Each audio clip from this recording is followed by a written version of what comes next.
To our Science in the News fall lecture. For those of you who have not been to one of these lectures before, hello. We are Dana and Allie, the two co-directors of Science in the News, which is a grad student organization here at Harvard that works to communicate science to interested people such as yourselves, and also to train ourselves and our fellow grad students to be better communicators of that science. To do that in a bunch of ways, you are sitting in one of our lectures, part of our lecture series, where we have grad students put together these really cool lectures, and a bunch of other grad students behind the scenes who help them make sure that these are very high quality, so you will really enjoy all that you will see tonight. We also have a really great blog that you can find on the handouts with more information about the lecture tonight. So check that out, follow us on social media, and you can read all the great pieces that are written by grad students and edited by other grad students.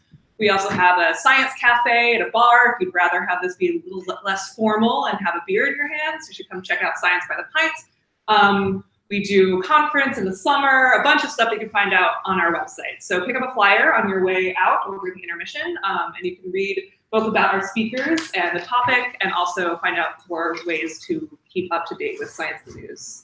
Okay, so tonight we have Julia and Luce, and they're going to be talking about brains and bodies, how to make smart robots. So their talk will be split up into two sections, and we ask that you hold your questions until they pause for a question break.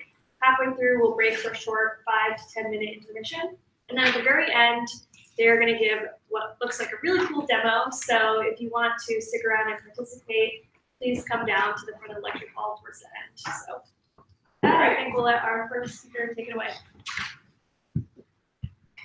Hello, I'm Julia, and I'm going to talk to you about some robot brains. So first, important question that some of you might be worried about. Robots are not going to take over the world yet. But you might think about this more and more because there are now a lot more robots around us. They're becoming a lot more common and something that more of us are likely to see every day. So there are more and more robot toys, and those are fun, but they're not very useful. We start to get things that are more useful. You have vacuum robots that are making our lives easier so we don't have to vacuum. When you get something delivered from Amazon, chances are that a robot helps package and ship that item. And also, in a way that can actually save lives, you have surgical robots. And we're even starting to send robots to take over other worlds. Mars, in fact, is the only planet that's entirely inhabited by robots. But we're telling you how to make smart robots. And the reason we're worried about this is because at this point, robots aren't very smart. And we see a lot of cases. We see the state of the art in robots, where robots are smart. So this is a video from the DARPA Robotics Challenge in 2015. And this was on top universities from all over the world putting together the best robots they could with government funding. And that's what happens. This is, of course, the failure video. They do some impressive things as well. But the problem is that things that are easy for humans, like getting out of a car, turn out to actually be incredibly difficult for robots in some cases. Or you just fall down in front of the door. So the question is, what can we do to make smarter robots? Not to take over the world, but to make robots that are better at doing things that are actually going to make a positive impact in people's lives. We're going to do this in 4 parts. So first, we're going to start with the important question. Before you have smart robots, you have to ask, what is a robot, and what does it mean for a robot to be smart? Next, we're going to talk about the brains, and I'll cover that, talk about what makes a smart robot brain. Busa will then talk about how we make the smart robot body, and lastly, we'll talk about how those things work together to make better robots. So the first question we have here, what is a robot? How do we define a robot before we can say what makes it smart? So there are 3 things that a robot has to do in order for us to consider a robot. So the first thing it has to do is it has to sense its environment. We have our senses. You all learned about the 5 senses in school at some point. But this can be a lot of different things, and a robot doesn't have to have all 5 senses like a human has in order for it to sense the world in some way.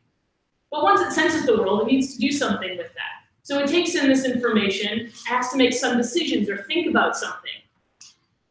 And once it makes a decision on what to do, it has to actually act. It has to take some action in the physical world. And once it takes that action, it can sense what happens as a result of that.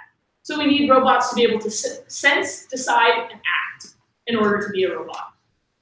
So I'll put some examples of what actually is a robot. The first robot actually dates all the way back to 1948.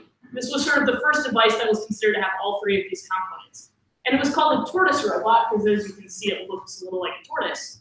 It had the ability to bump into things and know that it hit something, it could back up, and it could decide where to move, and it could follow a light back to find its source, or to go back home.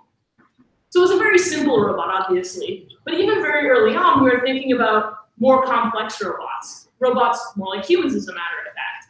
Starting in 1962, the Jetsons had a robot named Rosie. Rosie was a maid robot, but a very sassy one, I'd say. But obviously, that's not the state that robots were in that era. We're getting closer to robots that we think of as being more human-like now. For example, this is the newer version of that robot you saw failing in the last video, and it's actually does some impressive things like parkour, for example. But since then, our idea of what we imagine robots in fiction has also changed and also grown and expanded.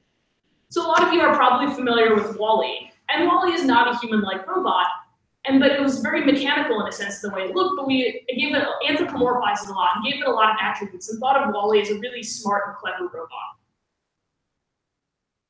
But what isn't a robot? So those things all kind of seem to you like robots. They're kind of obviously robots. But it's just as important, how do we make the distinction on the other side of that line? So first of all, your computer isn't a robot. So why is it not a robot? If we think about those three things we talked about before, it has quite the brain you could imagine, a very powerful processor, but it doesn't really have the ability to sense its environment or take action. It's still stuck sitting on your desk or your phone in your pocket. So what about something that you can interact with more? You have Siri, Google Assistant, Amazon Echo, all of these types of smart devices that use forms of artificial intelligence to be helpful in your life. But if we think about those three things again, even if you can add sensors to it, it's really not taking physical action and affecting the world in the same way as we think of robots doing. So if we think of something that can act, you can imagine a remote control car. And there, you get the last piece. You get a device that can move. But really, you have a human holding the remote and controlling it, so it's not really autonomous. It's not a robot on its own. It's more of a toy that belongs to your brain. All right, so that's what a robot is and what a robot isn't. But what makes a robot smart? And there are a couple of different aspects we can think about when we consider how do we define what a smart robot is.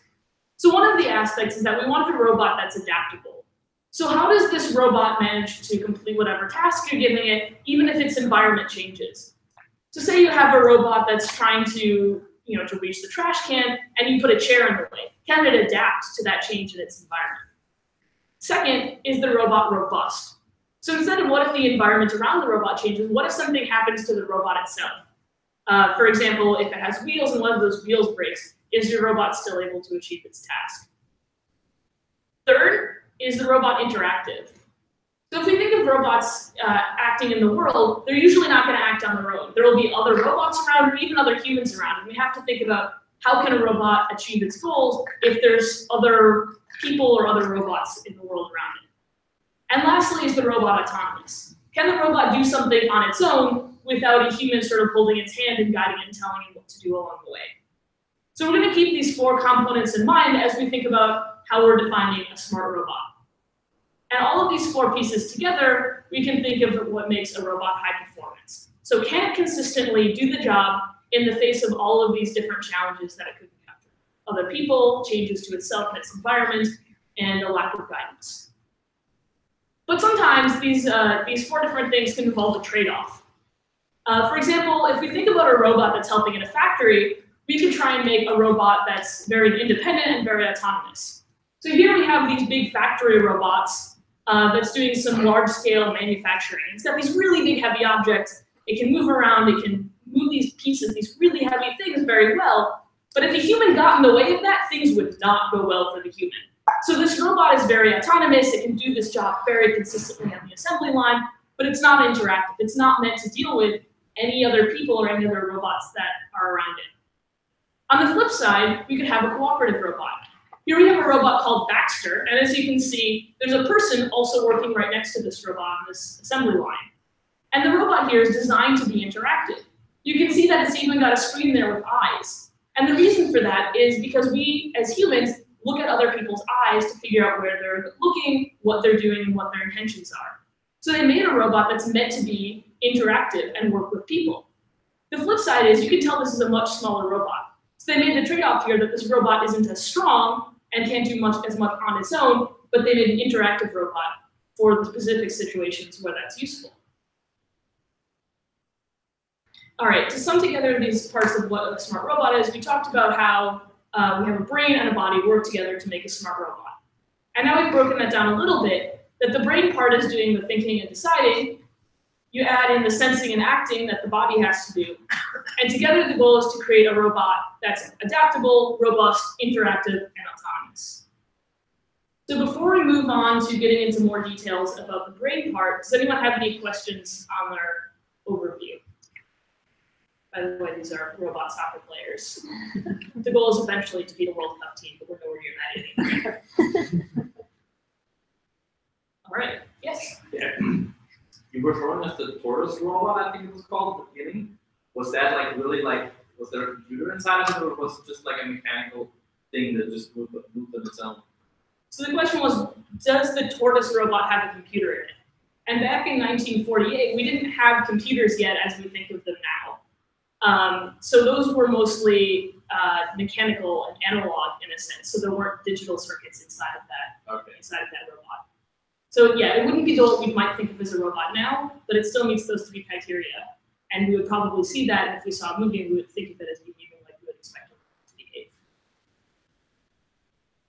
Yes. So is it the physical movement that's really defines a robot then? Because you mentioned these like arms in the assembly line are kind of programmed to just, you know, pick up an item and move it to the next thing. And that to me, it's like how comparing to like a computer program that you're telling your computer to, you know, move one file to another folder. It's sort of the same thing intuitively, but one is a robot, one's not a robot. Yeah, so your question is it the physical part that defines a robot? So in essence, that's what's the difference between an AI and a computer or something like that, an artificial intelligence, and something that's a robot. And yes, it's that physical part that we think of as differentiating it. Because that computer sitting on a desk that's moving files can't really change the world around it.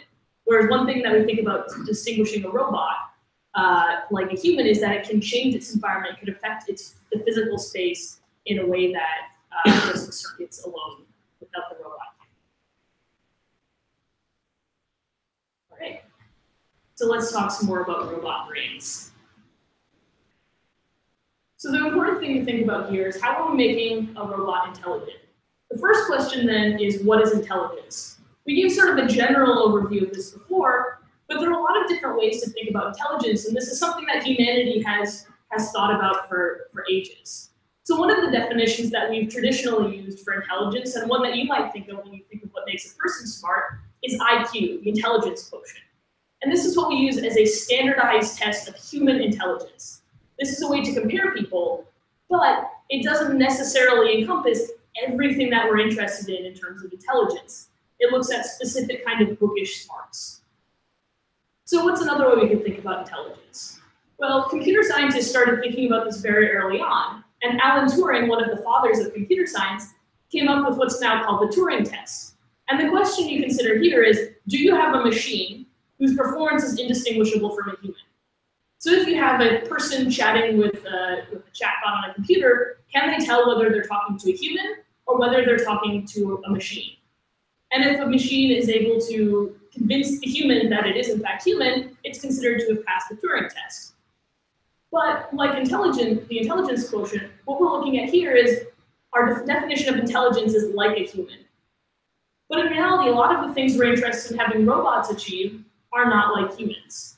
And this gets back to the point we made before about high performance. We left that very vague before, and the reason for that is the types of goals that you want robots to achieve, what they need to do to be considered smart, can vary a lot. And they're not always human-like tasks. So we can imagine a robot whose job is to put something in boxes, and that's kind of a human-like task, but we wouldn't consider a human necessarily intelligent to achieve that. But we could also imagine sending a robot to Mars, And they're the types of things we wanted to do, like shoot lasers to look at samples. That's not a very human-like task. And if you want a drone flying overhead that's doing something, whatever that drone's trying to achieve, humans can't fly. So what we're thinking about is intelligence and smart and high performance isn't necessarily going to be like what a human is going to achieve. With that in mind, let's look at a robot that we're going to try and make smart. So let's make TrashBot. TrashBot has a very simple goal in life. TrashBot's goal is to find trash and put it in a trash can. I guarantee you, robots can get a little more complicated than this. Well, let's start with a simple case. So there are certain things that TrashBot has to do to achieve this. The first thing TrashBot has to do is it has to find the trash. Next, it has to go and pick up the trash, take the trash to the trash bin, and deposit the trash inside of the trash bin. But how do we make TrashBot achieve this? If we just told the robot, do those 4 things, it won't be able to do it. So the challenge is, how do we make TrashBot achieve this? And this is where we think of a lot of different ways to design a robot brain, in essence, to achieve this type of task. So let's start with a simple one. We imagine that TrashBot has a certain state, has a certain goal that it's trying to achieve at one point. And we say the first thing it's doing is searching for trash. Once it finds the trash, and it can then transition into a new state, and we'll say its job there is collecting trash. Once it picks up the trash, then its state is traveling to the trash bin. Once it reaches the trash bin, that transition, then it deposits the trash, and it can move back to the original state of searching for trash. And so we actually came up with a fancy name for this. This is called a finite state machine. And the reason for this is because there are certain states, here we have 4 of them, and which is a not infinite number, so it's just a finite number of states for this machine. But what happens if TrashBot drops the trash on its way to the trash bin? Uh-oh, what state are we in now? So the challenge here is, if you're trying to use something like a finite state machine, probably one a little more complicated than this, you have to plan for everything that TrashBot might encounter. So we can come back to our 4 definitions then. So if we have this finite state machine TrashBot, and those 4 definitions or 4 ideas, how smart can we consider TrashBot? So we need some audience participation here. So we talked about adaptable. Can this robot adapt to changes in its environment? So I want you to give me a thumbs up or a thumbs down. Is TrashBot adaptable? Yeah. We talked about that. If something changes, TrashBot's in trouble. Is TrashBot robust? If something happens to TrashBot itself, like a wheel breaks, is TrashBot still going to be able to achieve its goal? Thumbs up or thumbs down? Yeah. We're in trouble on the robust front too. Is TrashBot interactive? Can it work with others, robots or humans, in its environment? Thumbs up, thumbs down. Nope, not the way we've designed it, at least. And lastly, is it autonomous? Can it do this on its own? Hey, 1 for 4. Yeah, so we've achieved one of the important things that it needs to do, and it could achieve this goal sort of if everything goes right. But clearly, this is not the state of the art, and this is probably not how humans and other animals are achieving something like throwing up the trash. So let's dig into a little bit more about where TrashBot ran into trouble. It wasn't adaptable to its environment or robust to changes about itself. So let's look at another approach we could take. And that we could imagine we could make machine learn. Machine learning, great term. But, and the idea here is that we might not be able to think ahead about everything that TrashBot is going to encounter. So we need to make TrashBot learn just like we learn. And the idea here is kind of simple. You do what you do, you change what you do based off of your experience. Try something, you see if it works, you get feedback in some way to find out if you were right, and then you change your model or change your plan for the next time. And here we're not explicitly programming our robot. We're not telling it ahead of time exactly what it's going to do at every state. But we're letting it learn from the experiences that it encounters. So first we had this case that we ran into before. So TrashBot had this certain situation where I had to just pick up the trash and put it in the trash can. And now we can imagine it exposing it to different experiences. Say this time the trash is a can instead of this crumpled paper. Or the trash can is in a different place. Or the trash can is in fact a different trash can. Or maybe even a recycling bin. Or you could have a toddler running around that the TrashBot has to worry about avoiding.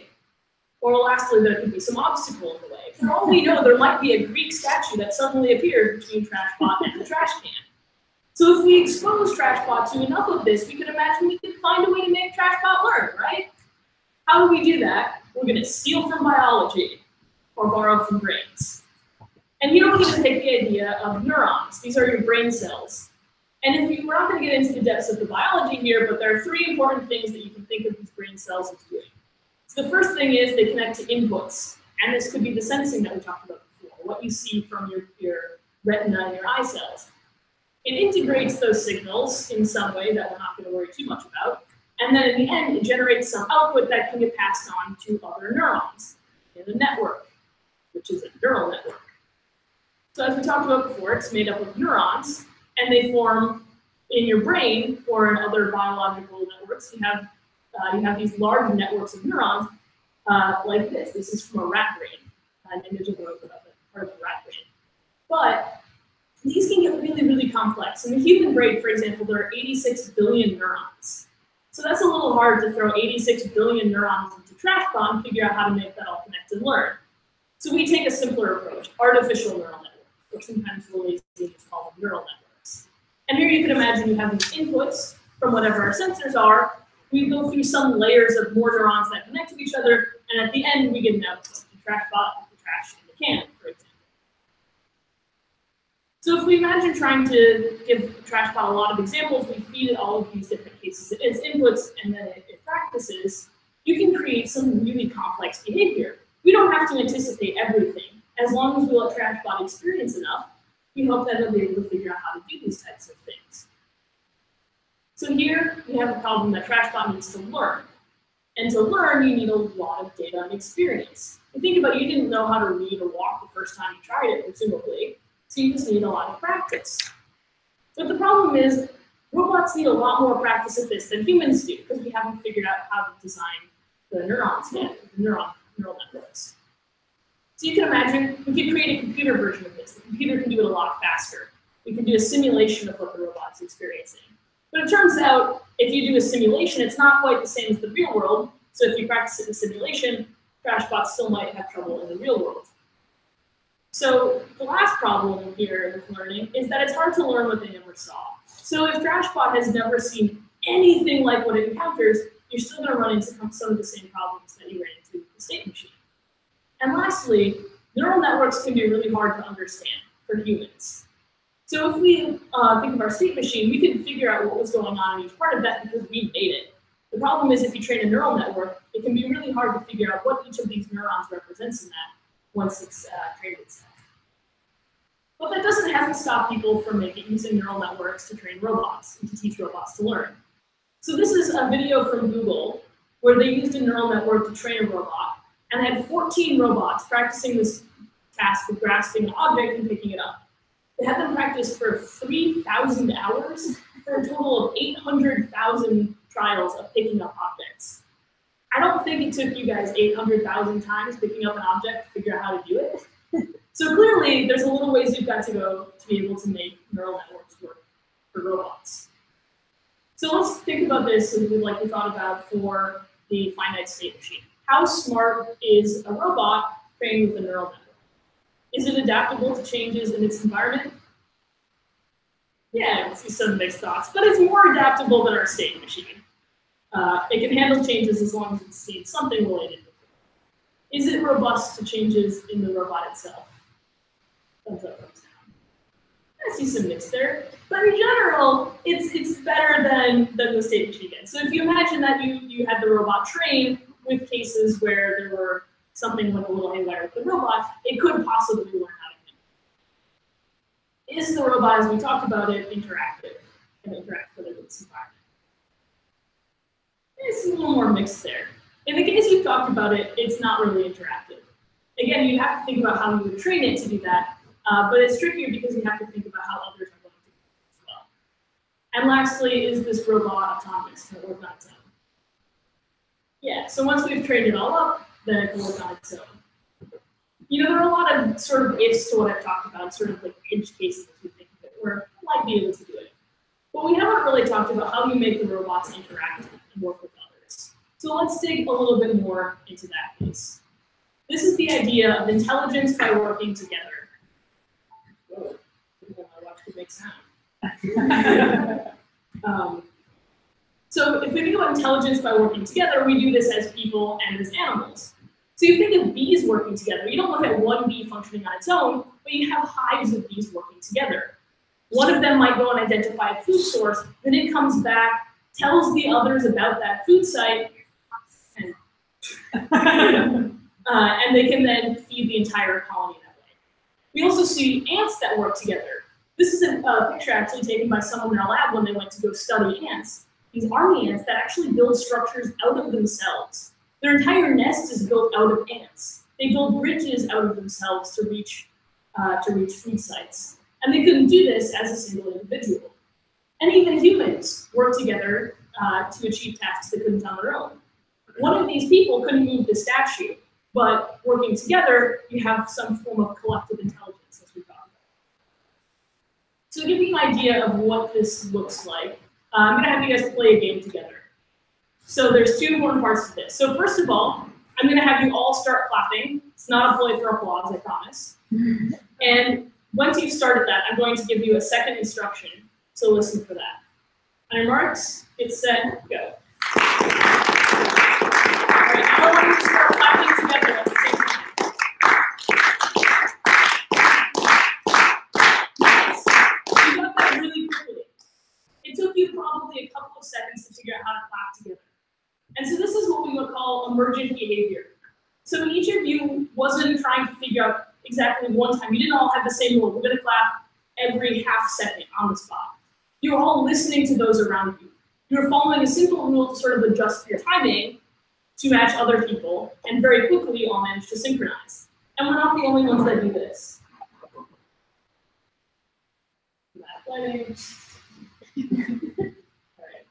So it turns out that fireflies, in fact, do kind of the same thing. So this is a video of fireflies all synchronizing to flash at the same time, just like you were doing with clapping. The idea here is that once they're doing this, they all light up at the same time, so collectively they're brighter. So there's an advantage to that. But of course, the firefly on the far left can't necessarily see the firefly on the far right. And so they're just listening to those around them. They're following simple rules for local rules around their own little neighborhood of fireflies. And they can all end up synchronizing as a group from these simple rules to create complex behavior. So this is what we call emergent behavior. As I said, you have the simple rules creating complex behavior. And we see this also in termites, for example, that they're able to build these huge mounds, 8 feet tall or something like that, when the individual termites are maybe 2 centimeters tall or 2 centimeters long. And we even see this with ourselves. We imagine ourselves as very complex beings. But you think about a roundabout, or even this completely preposterous roundabout in the UK that they call the magic roundabout, with 5 small roundabouts that feed into one large roundabout.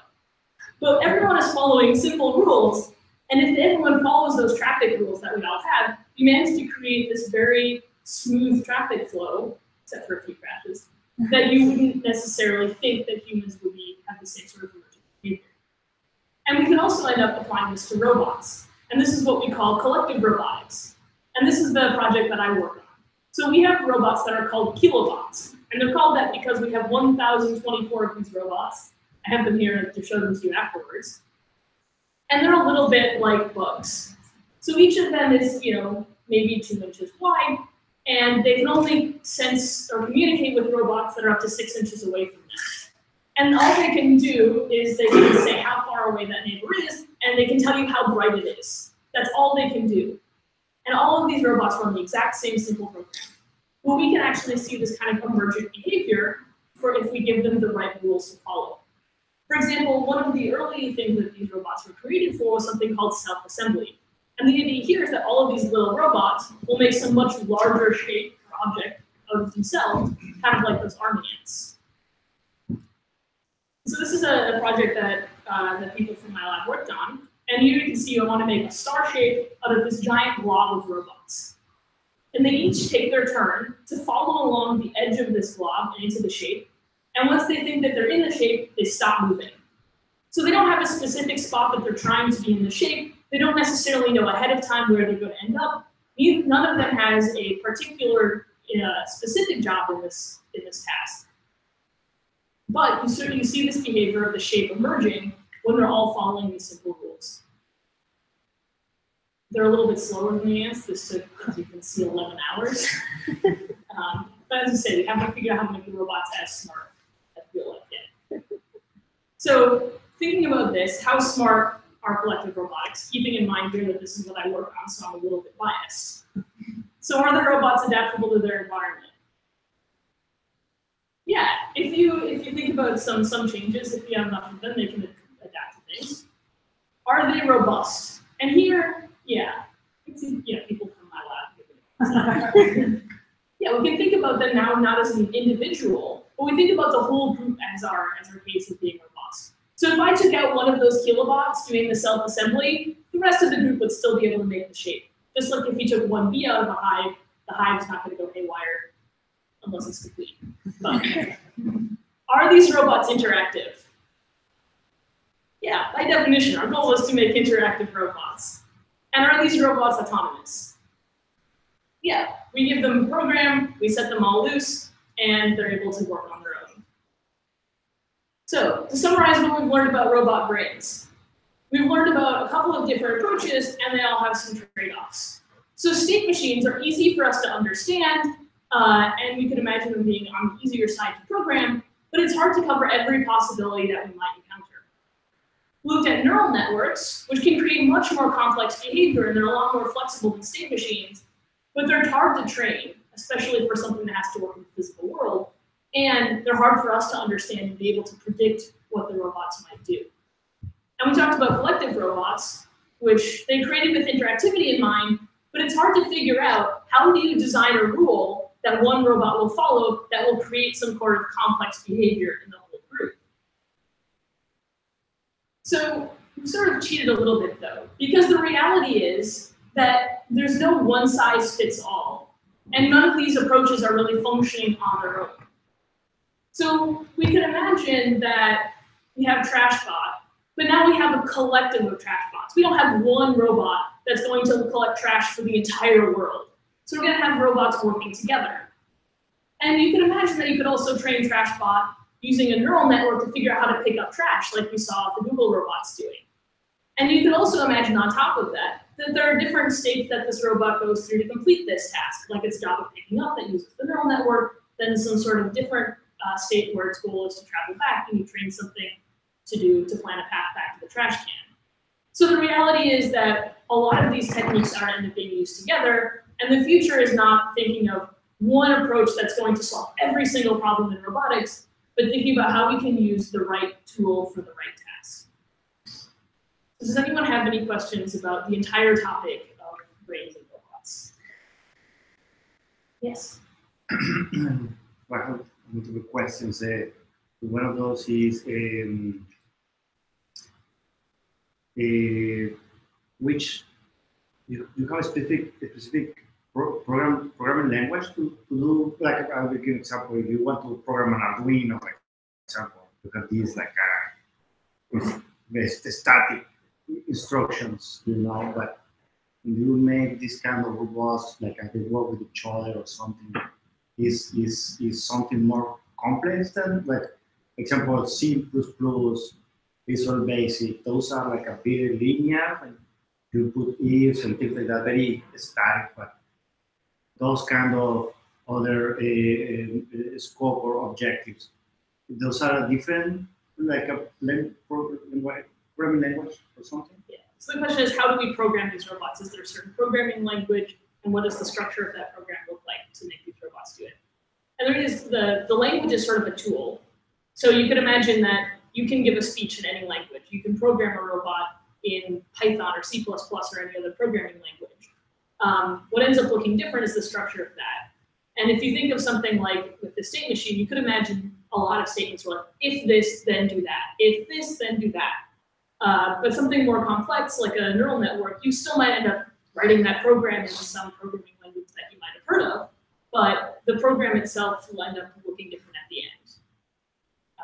But there's no magic bullet or no, in the sense of what specific programming language that makes all robots work. Yes. For the neural network example that Google example you showed, can you transfer the knowledge from that one robot learns to, say, your replica of that robot so it doesn't have to go through 8,000 hours? Yeah, so this is the challenge of transfer learning. How do you make one robot, train one robot, for example, and make other robots use that information, not have to relearn from scratch? And if it were, say, exactly the same model of robot, then yeah, you could probably put that on there. It might take a little bit to adjust if its motors are just a little bit different, for example. But then say you took that program that the Google robots trained on, and you put it on a very different robot arm, like one of those factory ones. That's a really big question, a really big challenge in this challenge of like neural networks and machine learning, is how do you learn one thing and then adapt it to another task or another machine? So if you think about the fact that you learned how to pick up a book, you didn't have to relearn from scratch how to pick up a basketball. But robots aren't quite as good at that yet as in this challenge of transfer learning. It's actually what we call it as well. Yes. I'm curious as to how you would categorize nanotech, which, what I understand is the ability to have machine-like particles that are microscopic size that swarm different actions, activity, some level of. So how does nanotechnology relate to this? Well, if you're thinking, there's some sort of way people think of as molecular robotics or materials-based approaches, where there's something in the nature of some very small piece that it reacts with what's around it to say like form shapes or form structures. And I think if I understand what you're describing, this wouldn't necessarily fall into what we think of as robotics in the sense that we've talked about it here. If you imagine that it's the physical structure of some small particles that causes it to form shapes, for example, you have it sensing its environment and you have it acting, but there's no real thought in that. It's just sort of a reaction to the space around it. Something like a sensor? I'm a little unclear what you mean by a sensor in this case. Well, something that detects something in the environment react. Yeah, I mean, you could have, say, like, if you think of chemistry, you have a positive charge and a negative charge and they'll attract. But just because they stick together because of those charges doesn't necessarily mean that we're going to call that a robot. But we gave you a very clean definition of what a robot is, but even roboticists will argue about what a robot is. So it's always a little more complicated. All right. Yes? What did you have to program into the kilobots to get them to form the star? How much is it like thinking as a human about kind of simple instructions that you give, and how much can it be emergent from that? Yeah, so the question is, how do you program kilobots to make a star? Well, I didn't do that program, so that was a postdoc before I started. But some of it is thinking as a human about, well, if we wanted to achieve this global structure, what local rules can we give individual robots? So we think of that as it's called like the local to global problem, or the global to local problem. If we have a global goal, how do we figure out what local rules the robots need to follow? And we don't have a golden ticket for that. So we have to think about those things individually. That would be sort of the holy grail of collective robotics, would be to figure out some rule. We say, we want to do this job with the whole group. What local rule can we give to a robot? And it was sort of automatically figure that out, but we're nowhere near that yet. Yes? Are those robots only able to make the star or any other shape? So we can program them to do whatever we want within limits. So one of the things that I'm working on right now with those robots is having them make decisions as a group. And also afterwards, I'll have a couple of different demos of different things that they can do collectively, including the synchronization like the fireflies.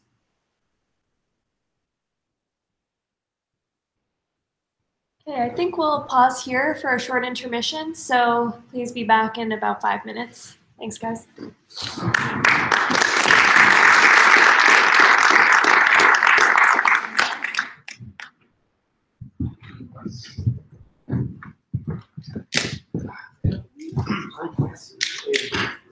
very interesting, but how do you store when the robotic learning, do you store that information in a database or the program But that can change. For example, let's say you say if, then Yeah. the code change or So yeah, you always store things in like variables or values. Or if you think about the more complex case, like the neural network, that you think about each of those neurons sort of connecting with those connections, that you sort of put a weight or a value that goes with each of those. That goes with each of those connections between the neurons. And so that's sort of what you're keeping track of and what you're storing in variables or in a file that goes with your program. And so you're learning those values over time. this networking program for SQL Server for companies. And now you're talking about that, I was thinking, I don't imagine you, for example, telling Excel, oh, Excel, you know, I will do the general, whatever, expense plan, you know, and then Excel learn from you how to make an expense plan, and after you make 5, maybe you would choose do, but because right now you Excel, you say, I will sell this macro, right? I will go here, click there, put from there to this understanding.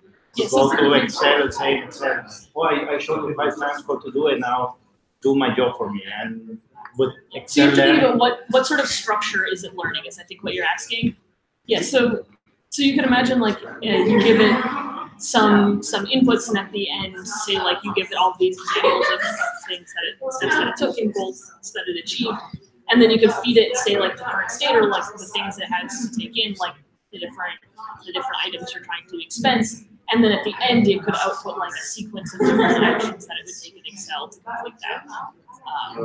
But in between how that's represented, if you imagine like the neural network case, then it would have you wouldn't necessarily be able to understand even what the representation looks like in the middle. And that's the challenge, is because it's hard to understand what it's actually saying in that case. But a lot of programs, this is sort of a joke that artificial intelligence is just a bunch of if statements, because you can actually create a lot of behavior that seems pretty complex just from following very simple rules. have you seen that videos when somebody tried to show program how to play Mario Bros. And they have like the variables and they say it needs to be how far and how fast they go far, and the computer doesn't have to jump. Yeah, I think so. Yeah, in that case, like in that one, they actually just gave it like the pixels on the screen, so it would just be like what you're seeing. And at the end, it would tell it like this was your score. So it managed to just learn from that little bit of information. And in that case, that one was a neural network. But it just played Mario a lot of times. And like at the beginning, it would be like start, die, start, die, start, die. But over time, it would learn what happens.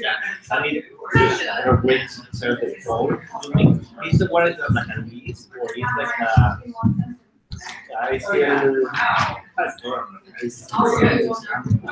so if you think of the neurons, then like you have, so you set up ahead of time that it's going to be a structure, like you're going to have all of the pixels as what you take in, and then in the middle you're going to have like 100 nodes and 100 neurons, and at the end you're going to output like what action to take at each step. And so there what you're learning is basically you set up the structure and it's learning like how much weight to put on those different pieces so that in the end it will give you different values that you understand. So you're explaining neural networks? Yeah, it's tricky. So you see like what the representation looks like and what you're actually like you're like drawing database.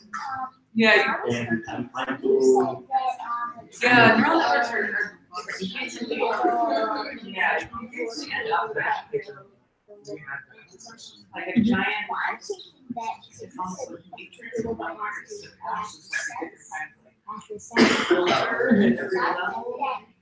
It just ends up being like a series of agencies that like change.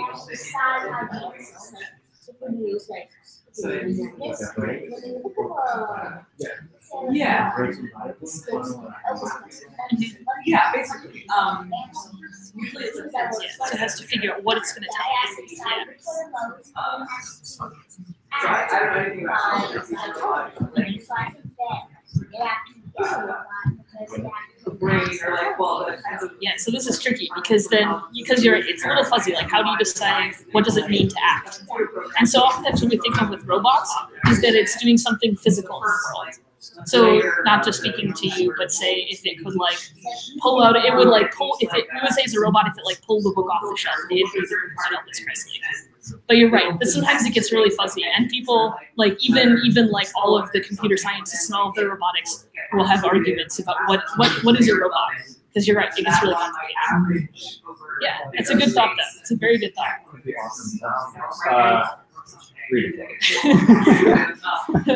Probably. Yes. We don't tell it.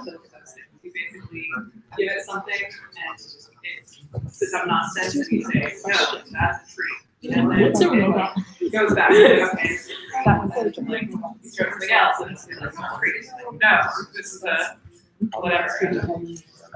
And eventually like figures out how to adjust itself to give you that output, but you don't actually know what it's doing. It's very complicated and very kind of like a lot of platforms.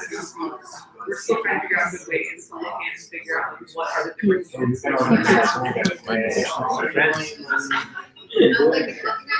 Not really, because like we designed the system and it's as well.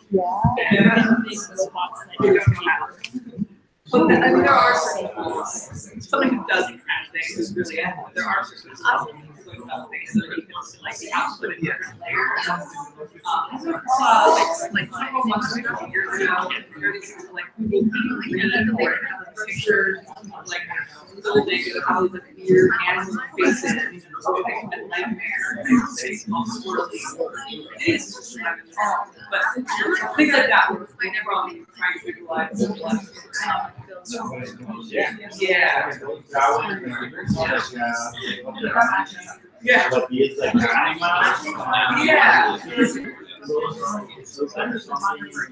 Yeah. Yeah. I just realized robots in the world. My thought was like, this is like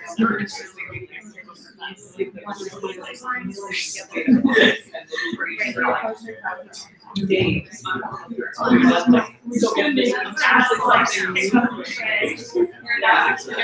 feel like you have to figure out I guess that's maybe try. Yeah.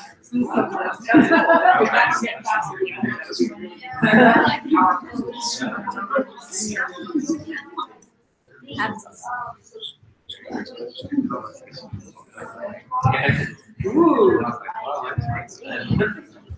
Maybe. Yeah, you were like, picking up. Imagine if we wanted to train a more confident robot to like be able to exist in the world, we have to have a little mini world for training. I can imagine that be something. Maybe it's already real. I feel like I've seen a video of robots walking around the warehouse and they're only trained.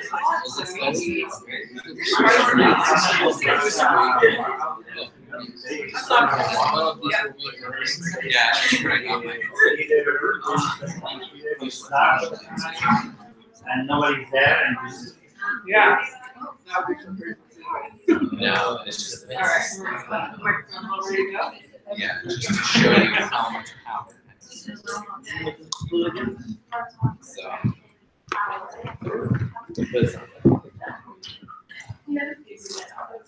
I guess the job. Side too. You have to turn that on too.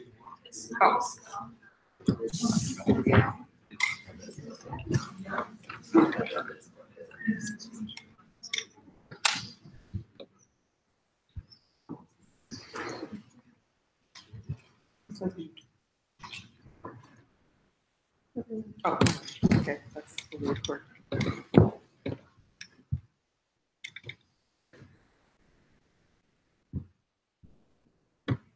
Is everyone back? Does anybody have friends or family in the bathroom? Anyone lost? Welcome back, guys. So we're gonna have the second half of our talk now, and then as a reminder, at the very end, we have all this cool stuff for a demo. So if you're interested, just come down to the front afterwards. Thanks, guys. Perfect. Just to reintroduce myself, I'm Buse. I'm from Turkey. I'm a second-year PhD student in the School of Engineering, and I'm going to talk about robot bodies.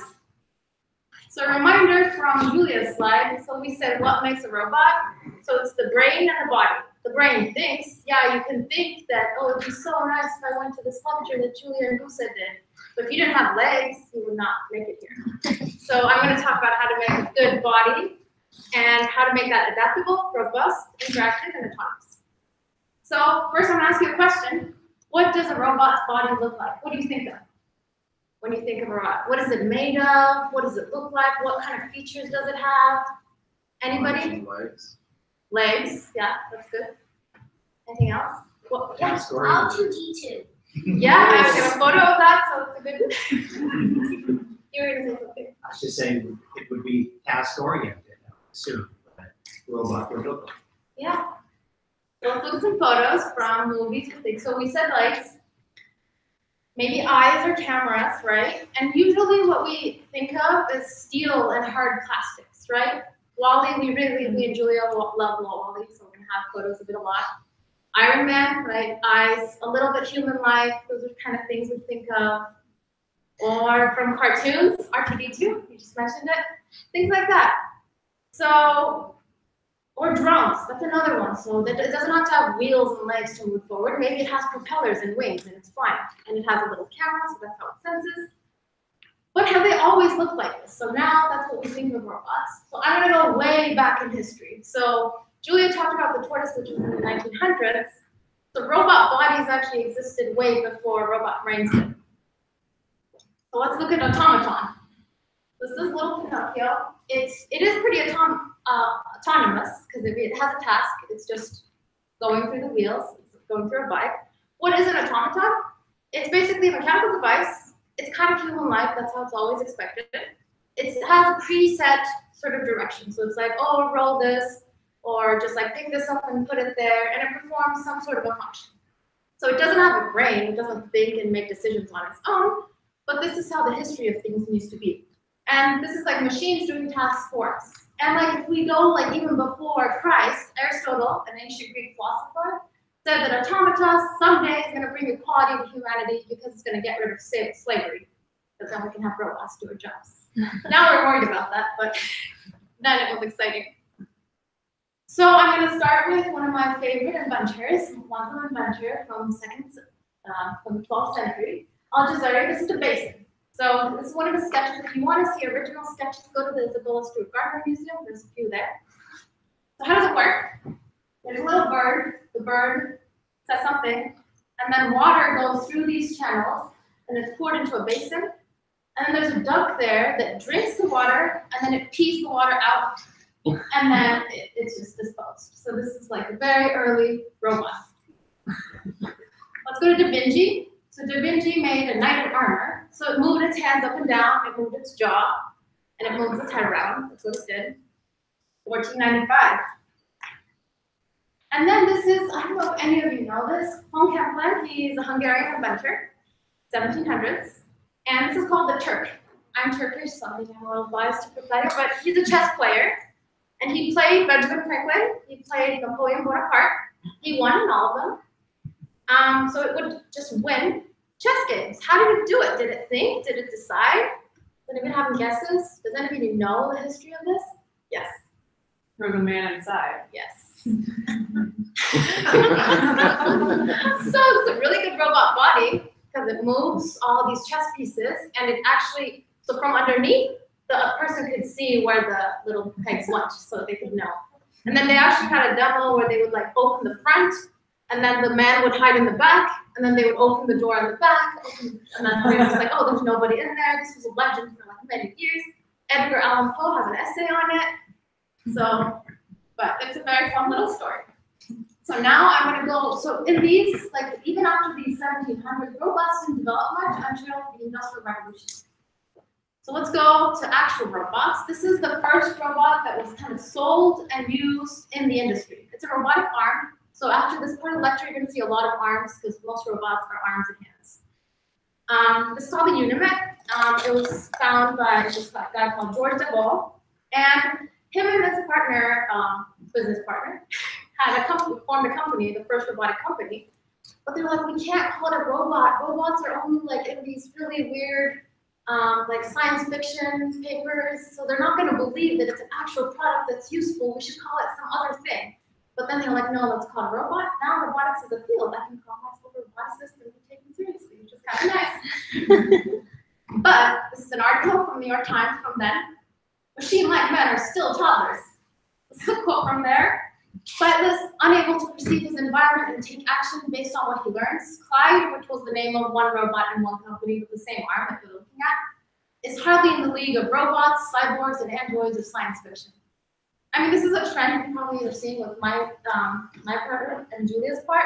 Our science fiction and robots are always ahead of where we're actually at and making them. It's a little example, but we kept making arms better. This is another one. It's a 6-axis industrial robot. It can carry 1,000 kilograms and has a reach of 32 meters around it. So it's huge, massive, much stronger than a human. It was the world's largest and strongest 6-axis industrial robot, and it's in the Guinness Book of Records. 6-axis doesn't mean anything to you now, but hopefully it will mean in a few slides when I explain what that means.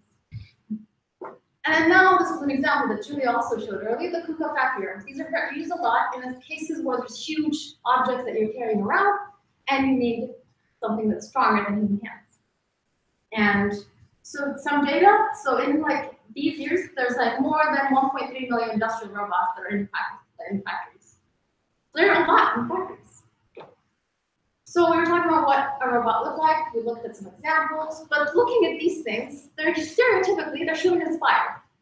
You were saying legs, they have arm and hands because they need to pick up things, hold on to things, and there's usually taking care of human tasks or like really large tasks that humans can't do. And they're usually made of rigid components, all these examples traditionally. So steel, aluminum, hard plastics, and that means that they're controlled by joints and motors because you have all these rigid parts. So I'm going to talk a little bit about that. What does that mean? So we call this rigid body movement. And this is just a simple arm. So assume I have no elbow right now. And this is 1 degree of freedom. So what this robot can do right now, it can do this. That means the only thing I can touch is this periphery. So that red line is the only thing I can reach with my arm. And that's 1 degree of freedom. My brain has to make only one decision. Where does the shoulder go? And then that's one decision. So let's add my elbow into it. What's going to happen? It's 2 degrees of freedom, and I can start doing all these crazy movements. Look at some of the examples. So that means I can cover this whole range. So that's, of course, much better. But if this isn't only in 2D, I only gave 2 of the examples. So if you want to do this in 3D, you're actually going to need 6 degrees of freedom. That's why the 6-axis factory arm was super important, because that meant it could reach all different, like 3 different of freedom, and it could do all these manipulation to the object in its hand. So this is great, but why do we always use rigid parts? This is the comparison of the 1 degree to the 2 degree. So the more degrees you add, the more freedom you will have. So rigid components are precise and accurate. This is great because just imagine I have a steel rod and I'm trying to touch a point on this table. It's going to be pretty easy, right? It's strong. If I hit it, I can make a really loud noise, and it's really fast. Why am I not using soft things? Because if it was just a pillow or this rubber rod, it's going to get floppy, it's going to touch the ground, it's going to be really weak, it's going to be super slow. But this rigid always better than soft and robots. Soft things can also be nice. Just they can be adaptable. They can be, because they're going to conform to different shapes. They're safe and human friendly. If I hit something with a rubber rod, it's not going to hurt as much as a steel ruler, right? Or if you think of the factory arms, those are very detrimental to. If you tell the robot to do this, if it's made of a rigid component, even if there's a human here, it's just going to go that way. But if it's a soft compliant thing, it won't. And they're very sturdy, because if you break a rigid component, you can have like a huge catastrophic failure. If it's a soft thing, you won't have that rigid failure. So compared to that, as I said, rigid things are more uncompromising. They'll just go through the human, they can be dangerous, and they're pretty fragile.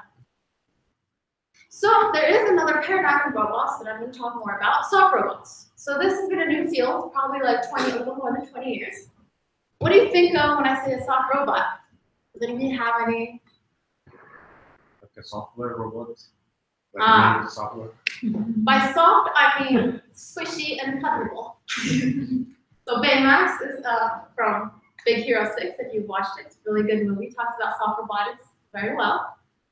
Let's look at other examples. These are grippers. So if I want to hold tomatoes, I don't want to hold tomatoes or an egg with metal fingers. That's just gonna break it. Or I have to be really precise with where the finger goes. But if I have a rubber thing to hold it, we can hold very gentle objects. Or it will be like that human can get out of that really quickly. Another example, this is an example from Harvard as well, from the Whitesides group. These are made out of rubber. They have air channels inside it. So this is meant to be adaptable in different kinds of locomotion. So you see now it's walking as it has 4 feet. And then it's going to drop down, and it's going to go through under the little glass there. So a rigid robot might not have been able to squeeze through a tiny space like that. They're still very slow, going through like that. You can do it. So it's entirely made out of squishy material. It's just rubber, cast rubber. I'm gonna keep going because I don't want to wait there. All right. And then this is another example of a robot integrated to a human. So these are just basically little balloons on a figure. This is also from a lab at Harvard. And basically, if you inflate these balloons, it's going to help you grip. So this is used for post-stroke patients or spinal cord injury patients who have less strong grips. And if you try to help them hold things, it senses that you're trying to grip something, and it just inflates the balloons and helps you hold. So it's a robot integration. Could you imagine that Kuka arm doing something on the human body? Probably not. So this we call mechanical intelligence. So you're like, what is this? We're talking about smartness. Why is this smart? This is smart because it's mechanically smart. You're designing the components so that it can be adaptable to its environment. So it kind of makes it more autonomous because it can make decisions. It's like, oh, it's a tomato. It has this shape, so I'm going to hug it like this. So rather than you having to, because here, as I said, I have 2 degrees of freedom, 3 with my wrist. I have to think, where's this going to go? Where's this going to go? Where's this going to go?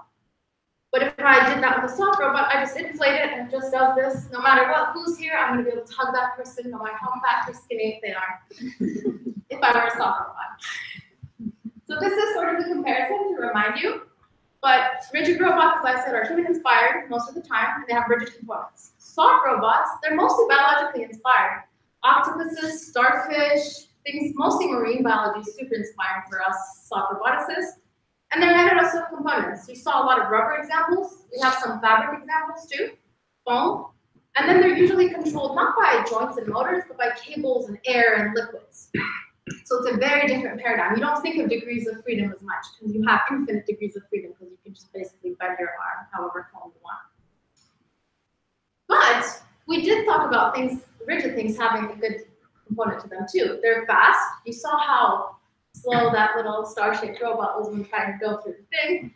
They're not as strong. They can't really provide that much force. Yeah, it's picking up an egg. Is it going to be able to pick up a steel block? Probably not. And they're not as precise as accurate. You inflate it, it's just going to do some weird thing. You won't be able to do the exact hug you want it to do to the object you're trying to grab. So can we get the best of both worlds? Do you guys think we can? Yes, that's why I exist. That's my research. We're going to call it variable stiffness. So to be able to help you imagine what changing stiffness, changing from rigid and soft means, we're going to imagine you're arm wrestling with somebody. So if you're arm wrestling with a baby, you're probably going to make your arm stiffness very low. You're going to be really floppy, and you're going to let the baby win, hopefully, if you're not a weak person. If it's a strong athlete with a lot of muscles, you're going to try really hard, and you're going to have a stiff arm. So you're not moving your arm around too much, but you're playing with the stiffness.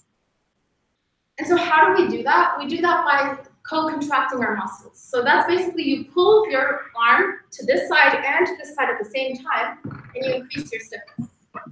So that's one way you can do it on a robot. That's what I mean by multiple cables and wires. So you can pull on this joint from both sides and make it stiffer. That's how it sort of tends to stay up. You can use temperature. There's some things that are activated through temperature or voltage. You can use things activated through voltage that change properties as you put electrical current through them. Again, you can use magnetic fields. If you have more questions about these, I can answer them, but most importantly, I'm going to talk about pressure. So what do I mean? I'm going to get to my research, which is jamming. Well, what is jamming? Is it a jam session when you do the music? Is it jam that you eat and put on your peanut butter and jelly? Is it a printer jam? Is it a traffic jam? The first two, no. The second two, kind of. So this sentence is my PhD in its entirety. When you squeeze things really tight, the overall structure becomes really stiff. That's like my 5 years of my life is going to be. But hopefully I'm going to walk through it. So let's take layers of paper. And let's put it in a bag. And then, there's a lot here, so you're going to be able to play it with them later. And let's connect the vacuum to it. And let's turn the paper on, the vacuum on. So we squeeze it really tight. using the vacuum. So what the vacuum does, it just pressurizes it. I could have just squeezed it with my hands, and it's the same idea. What happens, I'm just gonna first start with the video. So the vacuum off and vacuum on stage, you can see that the stiffness is very different. And you can see that you can carry very different amounts of load. The initial one just fails the tiny one, and then one is strong and sturdy. So maybe we can get rigid and soft at the same time. How does this work? Because friction is powerful. So I'm going to give an example. I have a bad version of this here that I intertwined by my bare hands. Two phone books intertwined with each other, and it's very difficult to tear them apart. You can come and try at the end as well. Why is this? Because friction is very powerful. So this is from Mythbusters, these photos. They could carry a car with two phone books intertwined. They just hung a car. And the first one is basically two tanks that are pulling apart. Maybe my intertwining skills weren't that good, but basically it should work because it's squeezing the layers really tight, and it's doing a lot of it because there are many, many layers. So friction can be a good thing. Usually you try to avoid friction, but in our case, it's great.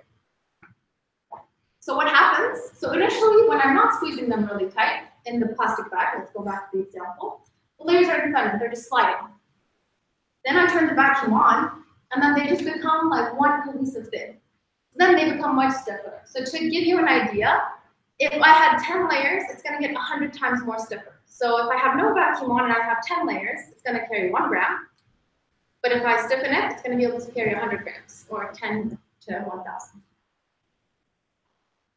Another thing I want to talk about is slipping. So if the vacuum is on, it's not slipping, I'm putting some load. What if I keep pushing it if I'm a really strong person?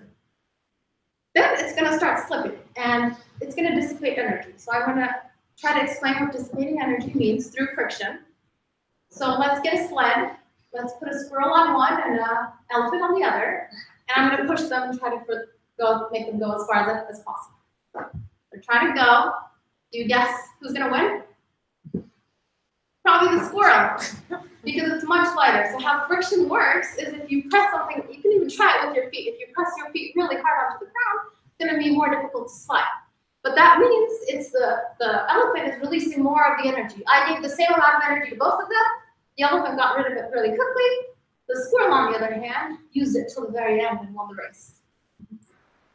So let's see, and if we can try to get our little jamming structures, the ones that I showed you in the plastic bag, and put them under a weight and throw them to the ground. Can we control it so that it dissipates the energy that it's going through when it hits the ground? So what we did, I'm going to show you the video, but first I want to explain what we did. We put, again, the jamming structures under the drum, and then we tried to tune the stiffness of the legs of the drum. So if it's really stiff, it's going to be like a tripod. It's going to fall and then just like fall to its side. If it's too soft, if my legs were rubber, my butt was going to hit the ground. If it's like compliant enough, it's going to have a very smooth landing. So let's see it in action. So the initial one has no vacuum. I put little vacuum on it. So you can see the middle one is actually the most ideal because the right one is too stiff. So the landing is too high impact for the drum. So if there was a human, they would get shocked and just around. But the middle one kind of shows that it's just the right, perfect, smooth landing. So jamming can be used for this as well. Another cool thing you can do, which is probably the thing that you guys are going to be able to feel here, is deforming the objects.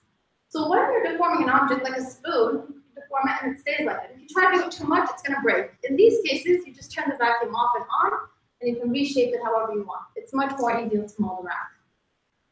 I'm going to show you some examples of that. We call this plasticity because you're still slipping between the layers. You're dissipating energy as you're changing your form. So we can go into whatever. These are again just 10 sheets of paper in a plastic bag. My research is very cheap. So why is the layer jamming great? It's tunable. You can tune the response as I showed. It's very thin and conformable. It's super lightweight. It has a huge range. So out of the variable stiffness, you know I talked about things with voltage, things with magnets. This thing in the plastic bag actually has the highest range of all the different variable stiffness mechanisms out there, which are more difficult to explain actually, so this is kind of lucky. Rapidly activated, you just turn the vacuum on. Very reversible, as I talked about with the spoon example. and they're super low cost, as I said, super cheap for deliver. And it's good in different cases. So you can make it super stiff, you can tune it so it dissipates certain energy, and you can make it deform in any form you want. So basically what I talked about is how to make a smart robot body when you're trying to navigate the space between rigid and soft. So you can try to make structures like I'm doing that transition between the two, so you try to get the best of both worlds, but that's not always a great thing because that's another decision that the robot has to make. It's kind of like what Julia was saying about the states and about the decisions. Like now, what if a Greek sculpture comes? And now it's like, what if the vacuum turns off? Or it could be, I need to make another decision. Should I turn it off? Should I be rigid? Should I be soft? That adds another dimension and increases the complexity of your robot, which might not be a good thing for your application. So for this section, does anybody have any questions? Yes? How do you book the part? These one, I have to do one by one. You can help me. Any other questions?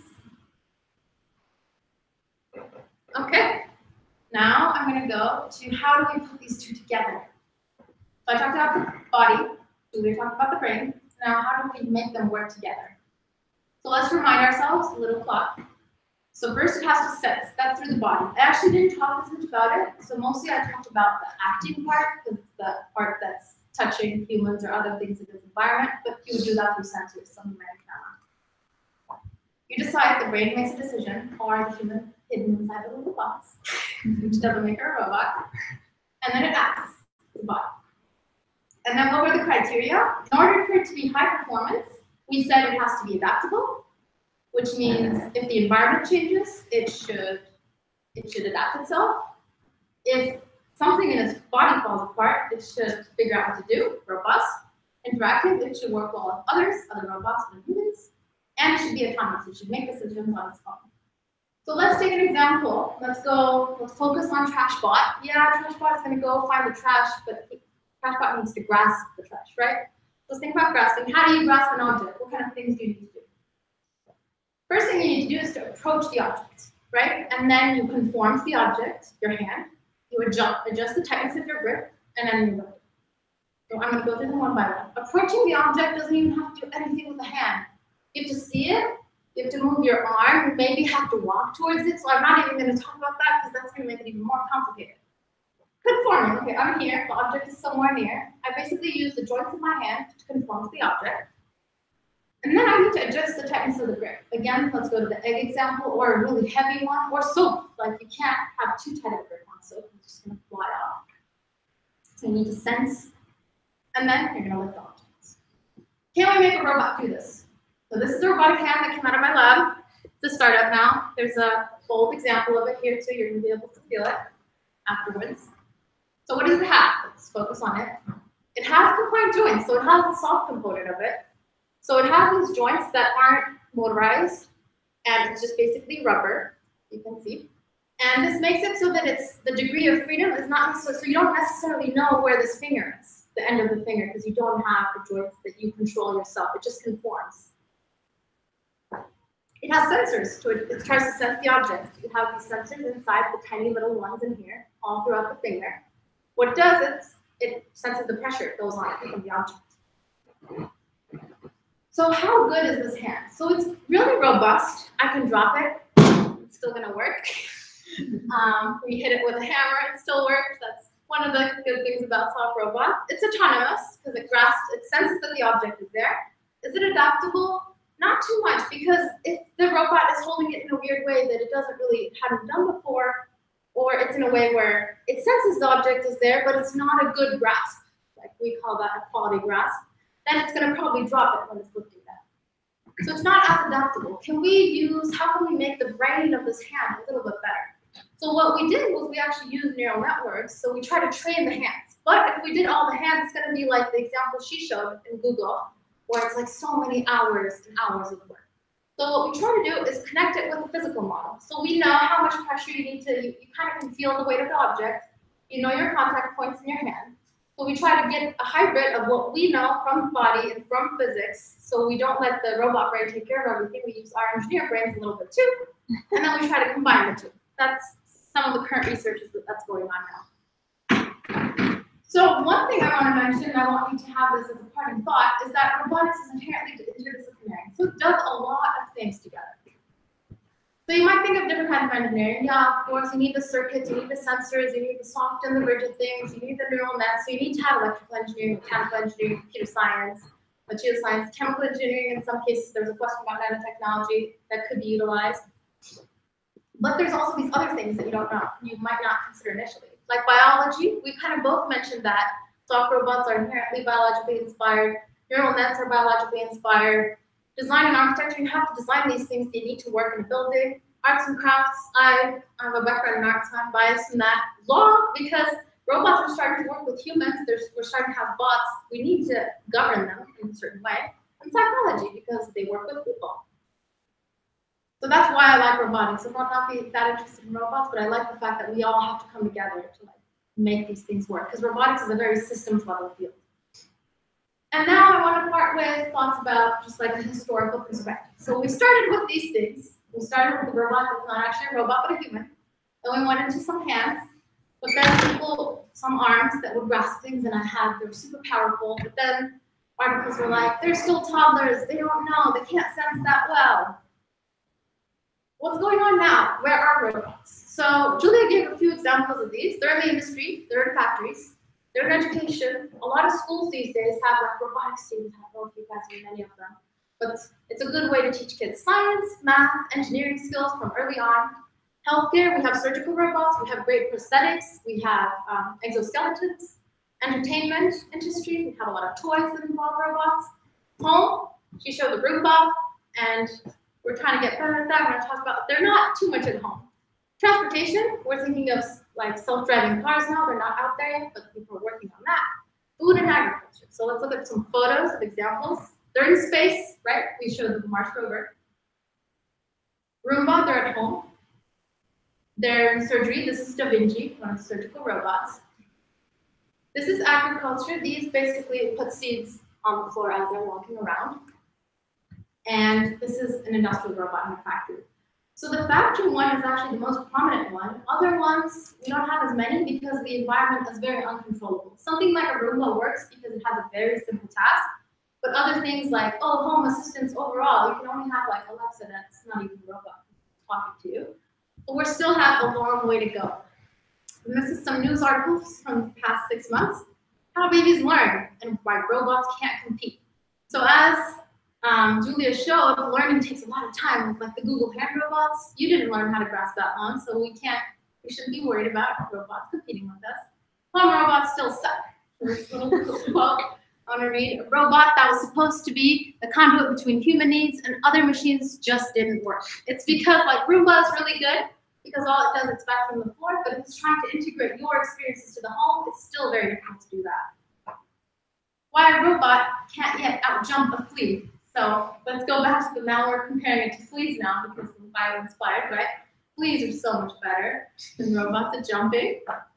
And the Atlas robot that we saw, it might be doing a parkour, but it still can't chase you up the stairs.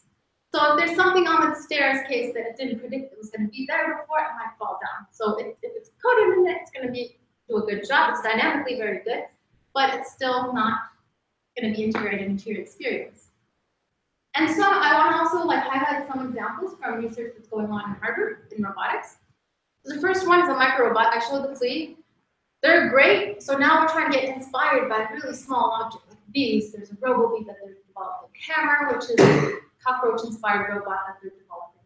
This is a tiny robot. The penny is there for scale, and it's really strong, and it can move around the platform on it very controllably. The second one is a sensor. It's a hydrogel sensor. Hydrogel is basically like a fancy Jello with some technologies embedded to it, like a current going through it. But these are super flexible sensors that can be integrated, and they're biodegradable, and they're biocompatible. Sorry, you can put them on your skin or sometimes even inside of your body. So these are good sensors. So these are trying to develop the sensing part of the robot. The second one is an exosuit example. So we try to make the robots sort of work well with humans. So we're trying to integrate it to their behavior and make them learn from the human's behaviors, synchronize with their walk if it's a walking aid robot. Those are kind of the research that's going on in labs that aren't out there yet, but hopefully will be soon. The future from where this is going is in terms of brains and bodies. So brains are definitely going to learn more from their experiences. We're probably going to cater their experiences a little better. And they're definitely going to collaborate more to learn from each other's experiences as well, hopefully. And robot bodies, they're going to get squishier, much softer. They're going to get smaller. And initially we were making them really big. Now the robots trying to make them really small. And they're going to be more mechanically versatile, able to do much more interesting tasks than we as humans can do with our bodies. That's my concluding slide. Do you have any general questions? Either to me or to Julia? If you don't, we can look at these things and talk more informally too, if you don't want to ask a big question. What is your robot hands designed to do? These are for factories, so just to pick up objects from boxes and like package them into certain. So the company that does this has to do it sort of integratedly. So right now, these kind of hands, the picks are really robust, the pickups, like the grasps, but it can't really do it in a way that's very adaptable, as I said. So most of these systems are integrated with cameras. So it sees that it picked it up, so that's why you can't really have this hand out there in the world unless it has like a It's still getting there, but it works pretty well. I think you had a question. Yeah, I was wondering if in your research you come across the Osmo robot developed by Honda about 15 years ago. What made me think of it is it climbs stairs, it dances, very flexible. Surprised that Yeah. you haven't seen I've seen it do its thing, like I've seen it do, but I don't necessarily know the technology behind it. Yeah, I was I don't know, curious. do you? I'm a little familiar with it. And that one, yes, it can do things like climb stairs, but it would still run into the same problems that was mentioned about something like the Atlas robot. That if you change the stairs a lot, or you put, a kid dropped a teddy bear on the stairs, it might have a hard time adapting to changes in that. Very structured in its program. Exactly. So, Yeah. But the tasks it does. Yeah, I mean the Boston Dynamics Atlas robot some of them can do, was it the Atlas that did backflips? Yeah. Yeah, so it can do really fancy things, but it's really good at doing that. But if you try to do a backflip on the moon, probably it's not going to be able to do that. Yeah. As far as the soft robotics and the vacuum control, are you finding, is it advancing where you can have the accurate enough control, even at the level of vacuum, that you can really do intricate changes in the stiffness? With really good vacuums, yes, but most of those are big and loud. So vacuum pump technology needs to get much better for this technology to put in your pocket and have, we proved that this would be good as a wrist brace. So we put one of these structures on a human. We showed that when it's not connected to vacuum, you have same range of motion you would as if you had no brace on. And then we connected to a vacuum and we made them carry a load, and we saw that their muscles were doing nothing. So we proved that, but of course we had a vacuum line, a pump that was like next to it. So it's all purely almost theoretical at this point. in terms of practice, you could have these structures if you have a good seal. So one of the students that's working with me, an undergraduate student, is trying to make splints out of these things. So if you're out in the field, there's an open wound, you put it around the person, you vacuum it, and then you just seal it. Then it can be there, and then you can go back and unseal it, make it stiff, make it soft again. So things like that, yes, but to be on the drone and to be able to control it at that point when it's flying, that's right now I'm not there yet. But the solution of that would be, if I don't want to dedicate my PhD to making better vacuum pumps and more play around with these kinds of things, then I could use some sort of mechanical device. So something like, I don't know if you've seen Chinese finger traps, when you pull them and they squeeze. So if I have things like that that can mechanically squeeze, or have a linkage system that just squeezes them together. I would imagine you trying to reverse that engineering and work with pressure instead of vacuum. Exactly, yeah. And pressure could possibly be done in canister form or something like that as a reserve, as opposed to a motor creating that. You can carry a vacuum reserve too in the same way. You just you just vacuum the inside of a vessel and then you can connect it direct. So it's the same thing, but vacuum is more difficult. So we have someone here that works with inflatable things too. I work with deflatable things. Inflatable things is sometimes easier because you won't realize leaks. But if this thing has a tiny leak in it, just one air bubble, it's just not gonna work. So it's a little fussy, sometimes annoying. But one thing we did with pressure, theoretically, is that if you had clamps around it, and then if you pressurize it, then you could open the clamps, and then it would be flexible. So it would be the reverse version of this. Thank you. Of course. Yes. How do you find your art background coming up in this project? It's very crafty. I have to like sit there and do a lot of detailed things, and it's very it's a lot about three-dimensional thinking. So I showed you about layer jamming, but right now my research is developed into layers, fibers, and grains. So I'm thinking, how can you combine all these geometries and jam them? I just want to jam everything I see, and so that is like very three-dimensional thinking, a lot of playing around. So I think in that sense, because my background is in sculpture, so I think that helps a lot in terms of just trying to be creative, because a lot of this is, I mean, some people do the design first, but I just like put together something makeshift and then see what it does, and then I go back and I'm like, so okay, how did this actually work? So for me, that's how it kind of functions.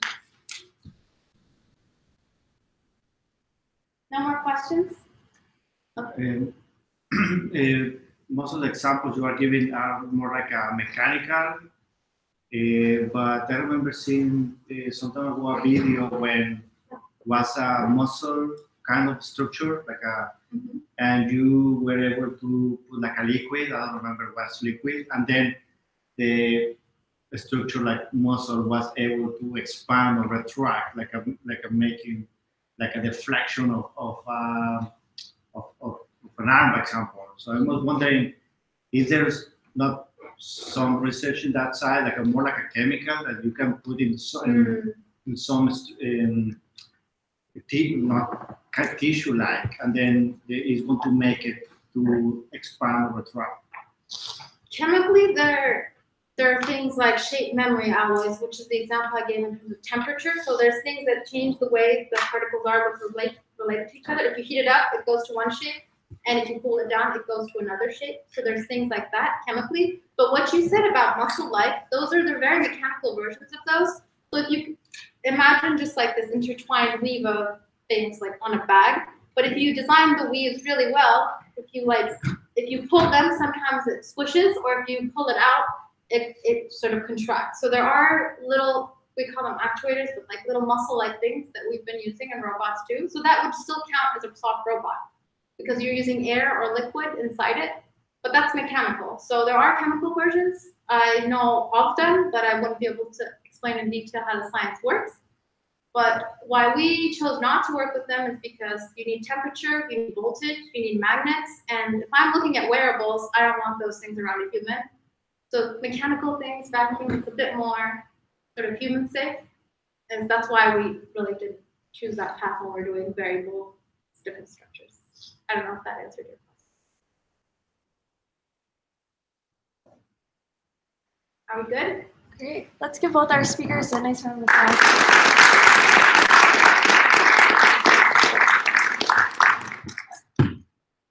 All right, and if you'd like to see these robots in action, just move a little bit closer.